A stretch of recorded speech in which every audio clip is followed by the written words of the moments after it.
최근 대출 규제 약발 떨어지니 서울 집값 상승폭 확대라는 기사를 접하셨을 텐데요. 정부의 강력한 대출 규제에도 불구하고 서울 집값 상승폭 확대는 심상치 않습니다. 과연 이 상승세는 일시적 현상일까요? 아니면 2035년까지 이어질 슈퍼사이클의 시작일까요? 오늘은 이 질문에 대한 해답과 함께 집값 상승을 억제할 수 있는 근본적인 해법까지 이야기해 보겠습니다. 먼저 최근 시장 상황부터 짚어보겠습니다. 6.27 대출 규제 이후 6주 만에 서울 아파트값 상승폭이 다시 확대되고 있는데요. 한국부동산원 발표에 따르면 8월 첫째 주 서울 아파트값은 전주 0.12%에서 0.14%로 상승폭이 커졌네요. 분당과 과천 등 인기 지역의 상승률은 더욱 가파른 상황이고요. 왜 이런 현상이 나타나는 걸까요? 가장 큰 이유는 관망하던 실수요가 움직이기 시작했기 때문입니다. 현재 다주택자들의 진입은 취득세 중과로 인해 거의 불가능한 상황이고요. 가을 이사철과 맞물려 지금 움직이는 사람들은 대부분 대출 규제와는 큰 상관이 없는 실수요자들입니다. 특히 10억에서 20억 원의 아파트가 많은 지역에서 상승폭이 확대되었는데 대출 규제에도 불구하고 6억 원까지는 대출이 나오기 때문에 그동안 지켜보던 실수요자들이 시장에 진입하는 것으로 분석됩니다. 반면 30억 이상 초고가 아파트는 대출 규제로 인해 상승폭이 둔화되고 있습니다.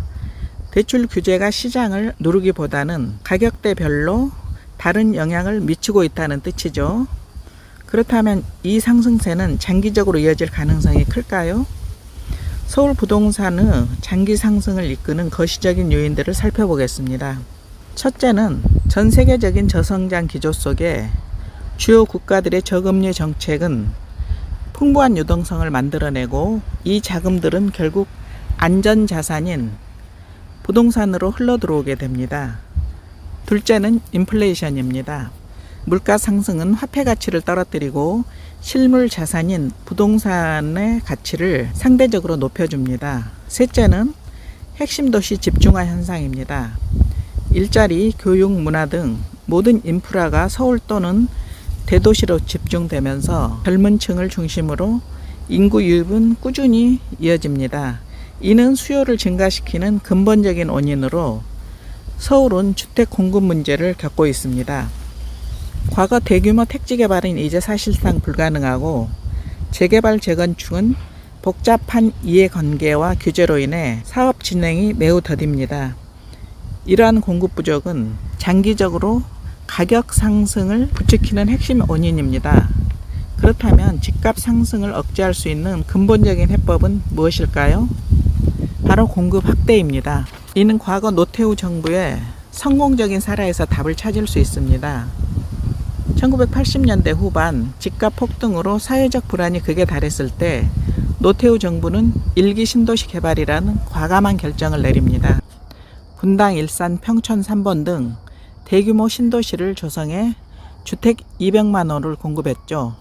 이 결과 일기 신도시 입주가 시작되면서 서울의 주택 공급 부족 문제가 해소되었고 안정화되었습니다. 이처럼 부동산 정책의 가장 강력한 무기는 수요를 억제하는 규제가 아니라 공급을 획기적으로 늘리는 것입니다.